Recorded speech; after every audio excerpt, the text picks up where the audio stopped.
Hi dear parents, നമ്മുടെ മക്കള് entrance exams ഒക്കെ എഴുതാൻ ഇങ്ങനെ റെഡിയായി ഇരിക്കുകയായിരിക്കും അല്ലേ. നല്ല പഠിപ്പായിരിക്കും, അവർ ഇരുന്ന് പഠിക്കുന്നുണ്ടാവും, ഒരുപാട് സ്ട്രെസ്സൊക്കെ ഉണ്ടാവും അല്ലേ.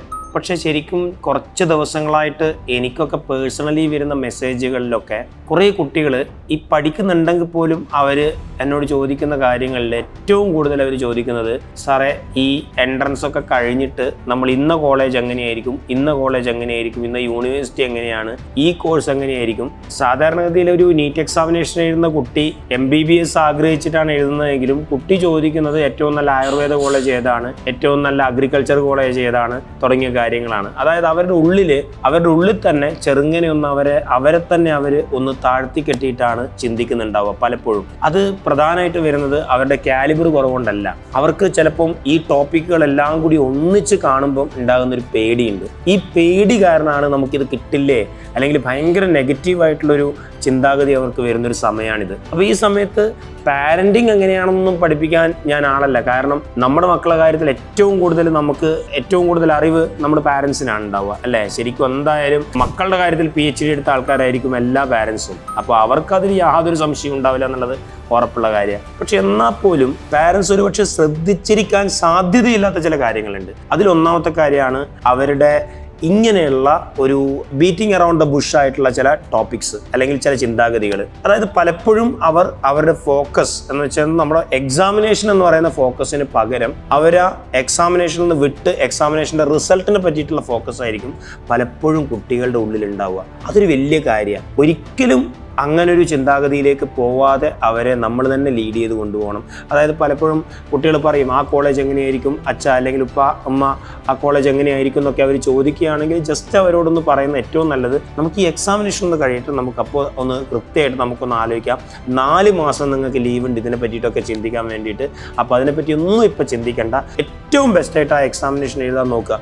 ഏറ്റവും ബെസ്റ്റായിട്ട്, അല്ലാതെ 1ാം റാങ്ക് കിട്ടാൻ വേണ്ടിയിട്ടല്ല. ഒരാളുടെ കാലിബർ അനുസരിച്ച് ഏറ്റവും ബെസ്റ്റ് സാധനം നമുക്ക് ഔട്ട്കമായിട്ട് വരണം. അപ്പോൾ ആ ഔട്ട്കമായിട്ട് വരുന്ന രീതിയിൽ എക്സാമിനേഷൻ എഴുതൂ എന്ന് നമുക്ക് മക്കളോട് പറയാൻ പറ്റും. പിന്നെ അവരുടെ സ്വഭാവമൊക്കെ ഇപ്പോൾ കുറച്ച് പ്രശ്നമായിരിക്കും എന്നുള്ള കാര്യം നമുക്ക് എല്ലാവർക്കും അറിയാം. കാരണം എനിക്കും അറിയുന്ന കാര്യമാണ്. ഇപ്പം ഓൾമോസ്റ്റ് എല്ലാ കുട്ടികളും, ഇപ്പം എൻ്റെ സ്വഭാവം എനിക്ക് പേഴ്സണലി അറിയുന്നൊരു കാര്യമാണ്. എക്സാമിനേഷൻ എടുക്കുന്ന സമയത്ത് നമുക്ക് വെറും വൃത്തിയുടെ സ്വഭാവമാണ്. ചിലപ്പോൾ ഫുഡ് പിടിക്കില്ല, ചിലപ്പം വെള്ളം പിടിക്കില്ല, ചിലപ്പോൾ നമ്മൾ കാണുന്ന കാര്യങ്ങളിലൊക്കെ ചിലപ്പോൾ ദേഷ്യം വരും. ഈ ദേഷ്യമൊക്കെ വളരെ വളരെ വളരെ ടെമ്പററി ആണെന്നുള്ളത് നമുക്കറിയാം. അപ്പോൾ ആ സമയത്ത് അവരെ ജസ്റ്റ് ഒന്ന് സമാധാനിപ്പിച്ച് വിട്ടു കഴിഞ്ഞാൽ അവർ അടിപൊളിയായിക്കോളും. അപ്പോൾ പിന്നെ പാരൻസിന് കുട്ടികളെക്കാളും ടെൻഷനുള്ള പാരൻസ് ഉണ്ടാവും. അപ്പോൾ അങ്ങനെയുള്ള പാരൻസിനോട് പറയുന്നു, ഒരിക്കലും നിങ്ങൾ ടെൻഷൻ അടിക്കേണ്ട ആവശ്യമില്ല. കാരണം നമ്മുടെ മക്കളുടെ ഒരു 80 വർഷത്തെ അല്ലെങ്കിൽ അതിനേക്കാൾ ഉപരി അത്രയും കൂടുതൽ കാലം ജീവിക്കാനുള്ള കാലത്തിൻ്റെ ഇടയിലെ 1 വർഷവും 1 ദിവസവും മാത്രമാണ് നീറ്റ് എക്സാമിനേഷൻ്റെ ഒരു റിപ്പീറ്റ് ബാച്ചും അതേപോലെ തന്നെ 1 ദിവസം എക്സാമിനേഷൻ എന്ന് പറയുന്നത്.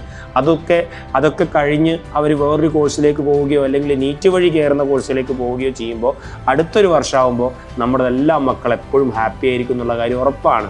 ഒരു 6 മാസം കഴിഞ്ഞാൽ നിങ്ങൾക്കെല്ലാം അവരുടെ ചിരിക്കുന്ന മുഖങ്ങൾ മാത്രമേ കാണാൻ പറ്റുള്ളൂ. ഒരിക്കലും അവർ സങ്കടപ്പെട്ടിരിക്കില്ല. അപ്പോൾ ഇതൊക്കെ ടെമ്പററിയാണ്. അതുകൊണ്ട് ഒരു കാരണവശാലും പാരൻസ് സ്ട്രെസ്സൊന്നും ആവേണ്ട ആവശ്യമില്ല. കുട്ടികളാണെങ്കിൽ കുട്ടികളെ അതേപോലെ തന്നെ കാമായിട്ട് നിർത്തുക, സമാധാനമായിട്ട് നിർത്തുക.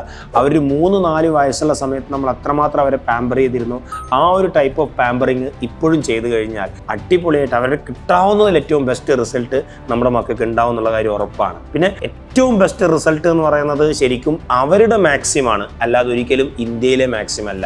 അവർക്കൊരു മാക്സിമം ഉണ്ട്. ആ മാക്സിമം അവരെത്രയാണോ ചെയ്യേണ്ടത് ആ ചെയ്യാനുള്ള പരമാവധി സാധനങ്ങൾ നമ്മൾ ഒരുക്കി കൊടുക്കുക എന്നുള്ളതേ ഉള്ളൂ, അല്ലാതെ വേറെ ഒന്നുമില്ല.